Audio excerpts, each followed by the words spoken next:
in English, we say the school is on Bay Street, not the school is at Bay Street. They live at 10 Park Road, not she lives in 10 Park Road. The museum is in the city, not the museum is on the city. I live at 300 King Street in an apartment on the 4th floor. These little words can cause lots of headaches if English is not your first language. They're called prepositions, and there are lots of them in English. In, on, at, by, with, for, over, under, of, to. They all help to give information about the time, location, or direction in your English sentences. In, on, at, and by. In this lesson, we'll take a closer look at these small but very common, very useful English words. And we'll concentrate on how you can use them to give information about the place or location of something. Now, the bad news is that there's no clear way of knowing which preposition you need to use. In fact, different prepositions can be used with the same words, but this can change the meaning of your sentence. Am I at the car? At the location of the car? Am I in the car or am I on the car? All of these sentences are okay, but the meaning is different in each question. Most of the time, you can't just guess the correct preposition. It's not really a good strategy to improve your English, unless you're a really lucky person. The worst way to try and learn prepositions is to translate them from your native language. This can cause lots of problems. Prepositions must be learned in chunks of words, or called collocations, groups of words that are often used together, like in the morning, at night. It depends on something. He's keen on football. Learning this way will help you to make fewer mistakes with prepositions. Instead, pay attention to how native speakers use these prepositions. How are they used in the newspaper articles that you read or stories? What words are they used with? And pay close attention to the general rules that I'll teach you in this lesson so that you can make the right choices when choosing prepositions of place. Let's get started with in. Now, the best way to think about the preposition in is being within something, inside the edges of something. So let's start really simply with containers or spaces that are enclosed. I've got the key in my pocket. There's some milk in the fridge. She left it in the top drawer. There's nothing left in my cup. Now, it's easy to think about all of these examples as being inside something because the edges are really clear. You can see inside them. There's a clear inside and an outside, right? Take our earlier example. I'm in the car. The car has clear edges. I'm definitely inside the edges of the car. We can use in with buildings or rooms and places that can surround a person or an object on all sides. Can you take a seat in the waiting room, please? I've left my bag in your office. Why don't we have a picnic in the park? But there are lots of times when you need to use this preposition when the edges are less clear. So, for example, with areas or regions or cities and towns. I'm filming this video in Spain. I grew up in Melbourne. Holidaying in France is easy if you speak French. Rigolisa is a small village in the mountains. We're going for a drive in the country. Lots of people were swimming in the lake. Now, all of these nouns have borders or edges, even if they're not really obvious or clear. We can physically be located inside the edges of this space. Now, when talking about groups of people, you can often use in. She works in the finance team, surrounded by people. He got selected to play in the national team. But there's an exception for important high-level groups where members are often elected.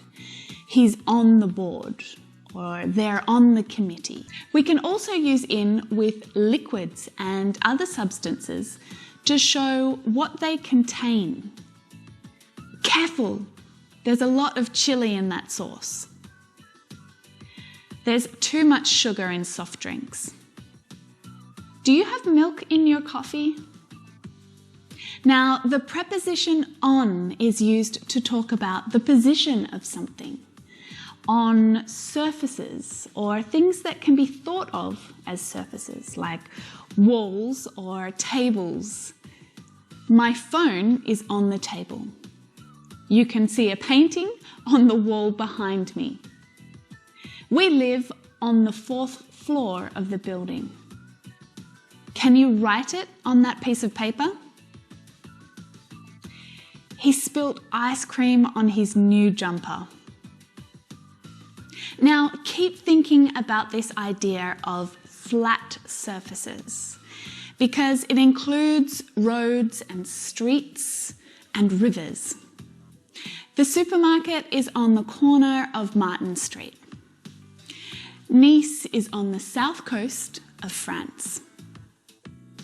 Now, the idea of flat surfaces also includes water, so rivers, oceans, lakes. What's that on the water? Floating on the water. We'll take you out on the lake. In our boat. We'll be on the lake in our boat. Okay, now let's talk about the preposition at. It's used to talk about specific places or points in space. Sarah's still at school. I'll meet you at the bus stop. Turn left at the traffic light. Now, it's also used with public places and shops. For example, I studied design at college, or school, or university. Let's meet at the station.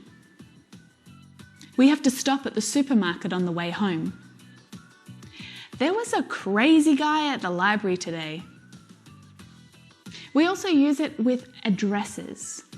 They live at 14 Eagle Road. I'll meet you at the corner of Beach Street and Park Road.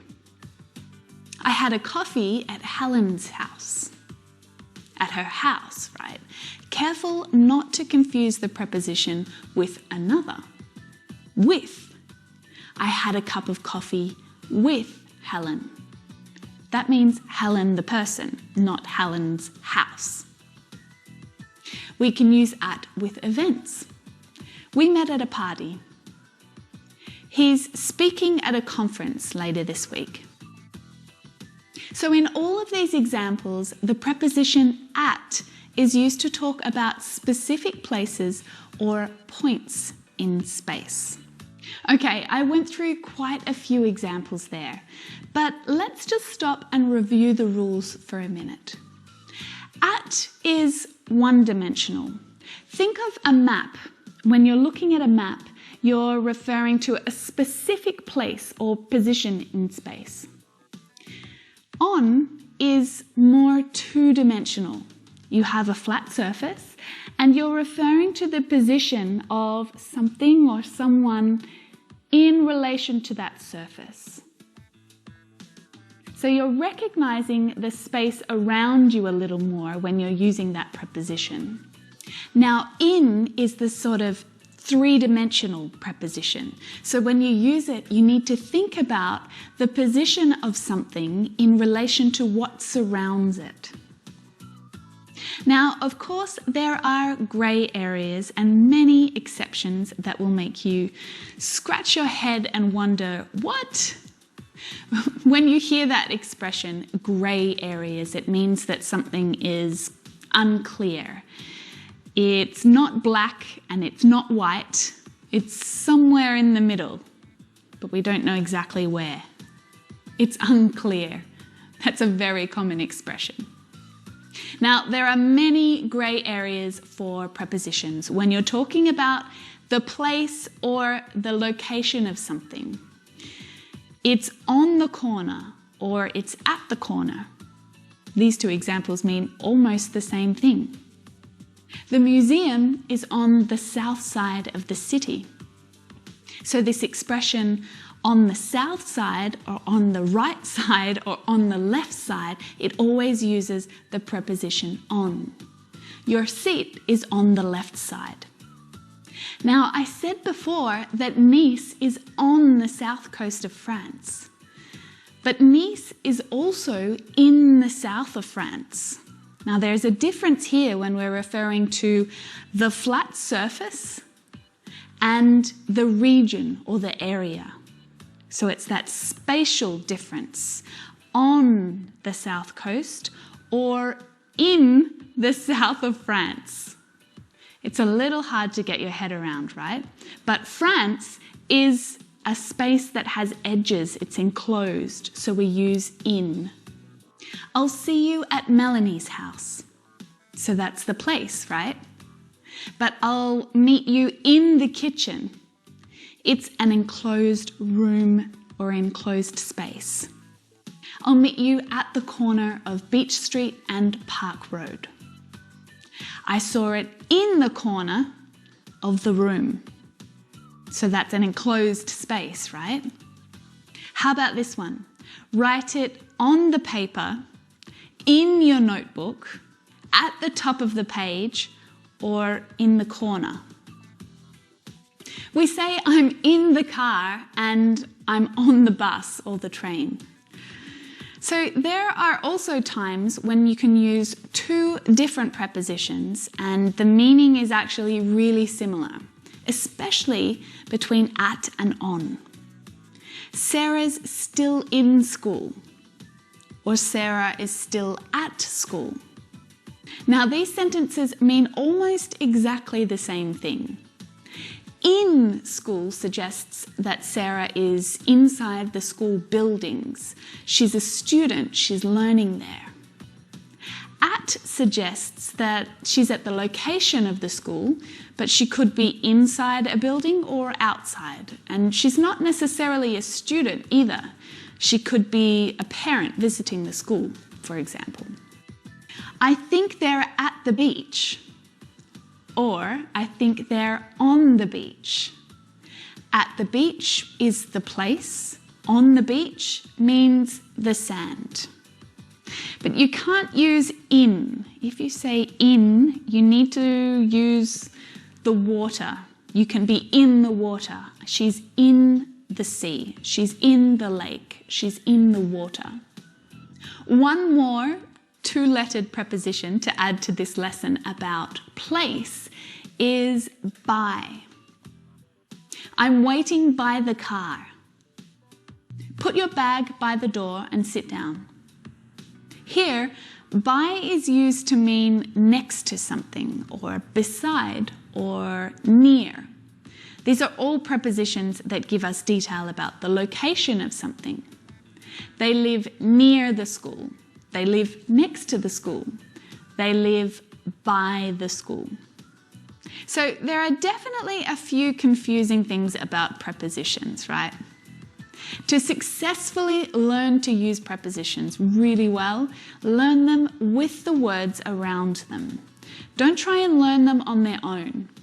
The general rules that we talked about during this lesson will help you to make better choices most of the time.